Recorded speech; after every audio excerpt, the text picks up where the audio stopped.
ये कैसे प्रमाणित होगा, किस आधार पे होगा?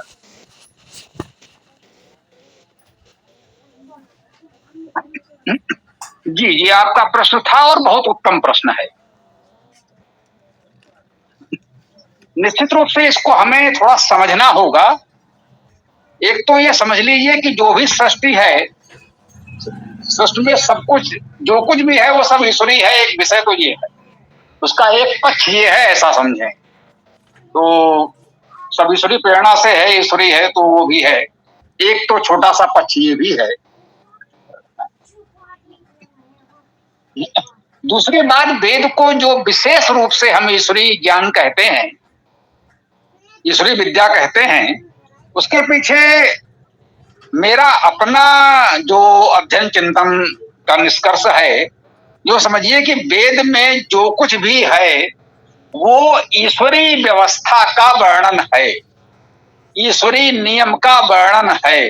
वो त्रिकाल सत्य है, सार्वभौमिक है, वो किसी देश काल से बंधा हुआ नहीं है।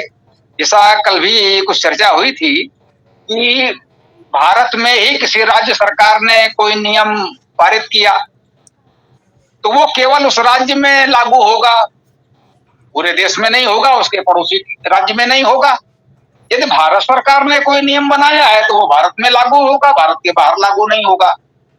तो ये मनुष्य द्वारा बनाए गए नियम एक दिशी होते हैं, एक सीमित क्षेत्र में लागू होते हैं।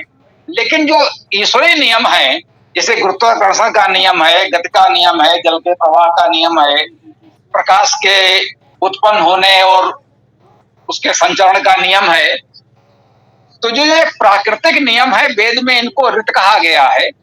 और हम दृढ़ता से ये बात कहते आए हैं कि वेद में केवल ऋत का वर्णन है, अर्थात ईश्वरी नियमों का वर्णन है, प्राकृतिक नियमों का वर्णन है। उसमें किसी स्थान या समय विशेष के किसी घटना, किसी व्यवस्था, किसी नियम का वर्णन नहीं है जो परिवर्तित किया जा सके। तो चूंकि वेद में पूरी तरह से और केवल ईश्वरीय विधि विधान, ईश्वरीय नियमों का वर्णन है, इसलिए वेद को हम ईश्वरीय ज्ञान, ईश्वरीय विद्या कहते हैं। ये बात मैं बहुत गंभीरता से और बहुत दृढ़ता से कह रहा हूं। इस बात को स्पष्ट रूप से समझ लें। वेद इस अर्थ में ईश्वरीय विद्या है और इसे कोई नकार नहीं सकता। अब दूसरा पक्ष है जो कह सकते हैं जिन्होंने वेद को देखा नहीं, पढ़ा नहीं, समझा नहीं। मुसलमान कहते हैं उनकी कुरान अजगैबी किताब है, अल्लाह ताला ने उनके पैगंबर पर उतारी, कुरान की आयतें उतरी तो वो अल्लाह ताला ने उतारी हैं, सो अल्लाह ताला की हैं। ऐसे और भी बहुत से जाने कितने इस तरह के बाबा, संत, फकीर, पैगंबर पूरे विश्व में हैं। हमारे देश में तो बाढ़ आ गई है, सैकड़ों हैं जो अपने आप को ईश्वर कहते हैं और उनकी वाणी उनके भक्तों के लिए ईश्वरी वाणी है। तो उस अर्थ में यदि कोई कहना चाहे तो मैं स्पष्ट रूप से कहूंगा, ईश्वर सर्वव्यापक है, ईश्वर निराकार है, तो वो निराकार सर्वव्यापक ईश्वर इस अनंत ब्रह्मांड का निर्माता और संचालक है। ये बात तो ठीक है।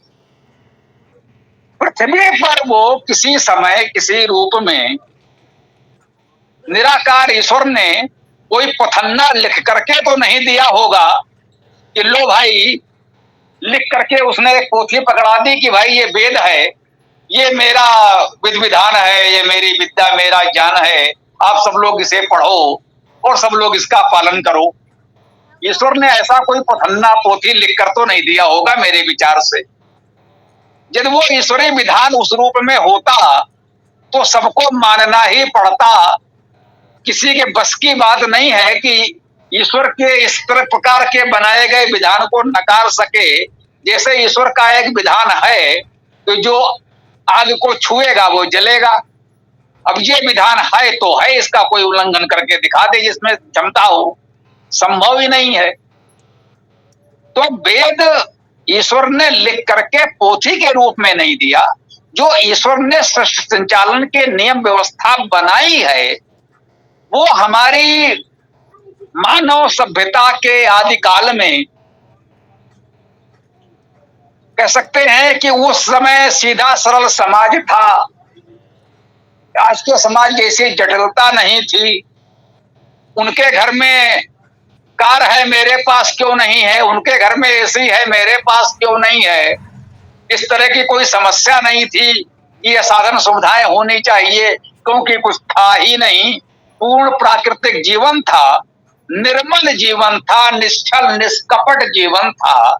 तो ऐसी स्थिति में मनीषियों ने निष्पक्ष तटस्थ भाव से अध्ययन, चिंतन, निधिध्यासन के जो भी अनेक अच्छे अच्छे शब्दों का प्रयोग होता है, उन्होंने प्रकृति का निरीक्षण किया, देखा, समझा और उन ईश्वरीय नियमों को जाना। तो वो निर्मल हृदय के, निर्मल बुद्धि के हमारे महर्षि जो भी हैं, अब आप चाहे एक महर्षि ब्रह्मा को माने, आज पितामह ब्रह्मा है, या कुछ लोग कहते हैं कि एक नहीं 4 ऋषि थे, तो ये तो आज हम केवल कल्पना कर सकते हैं कि वो 1 हो या 4 हो। तो निश्चित रूप से उस समय की उस निर्मल मेधा ने प्रकृति के उन नियमों रहस्यों को जाना, समझा और हम हमारे लिए उसे हमारी भाषा में लिख करके, रचना करके प्रस्तुत कर दिया।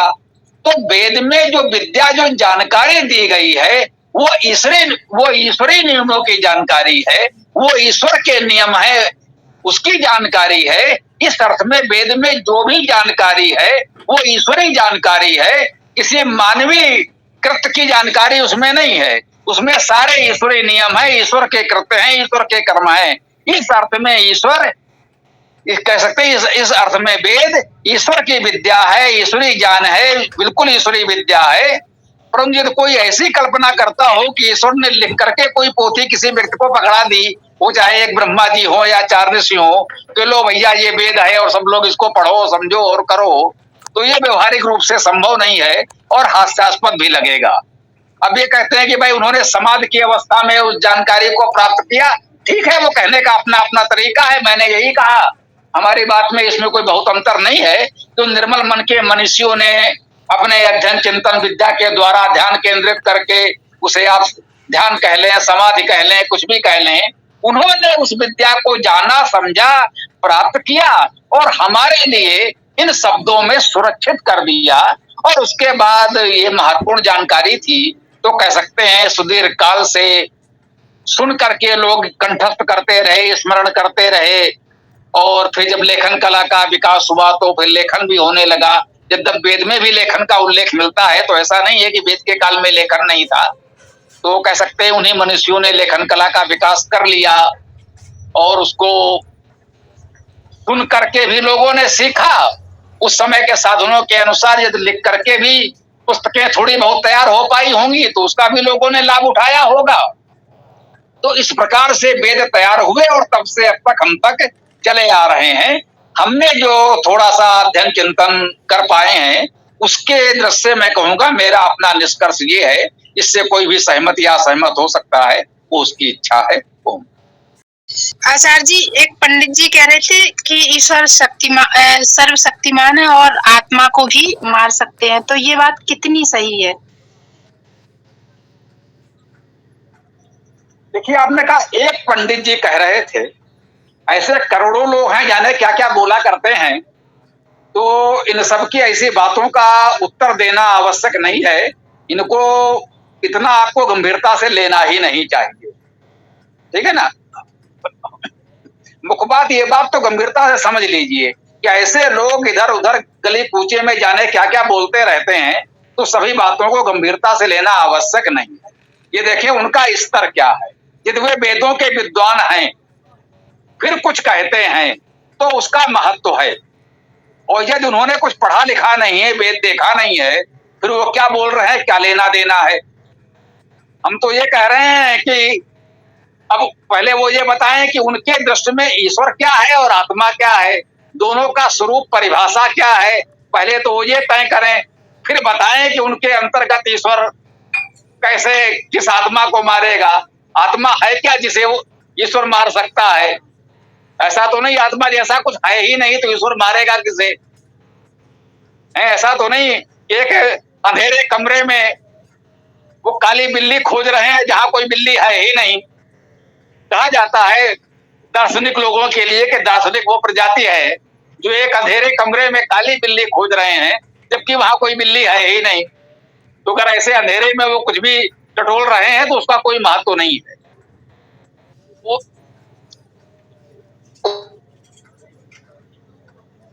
धन्यवाद आचार्य जी।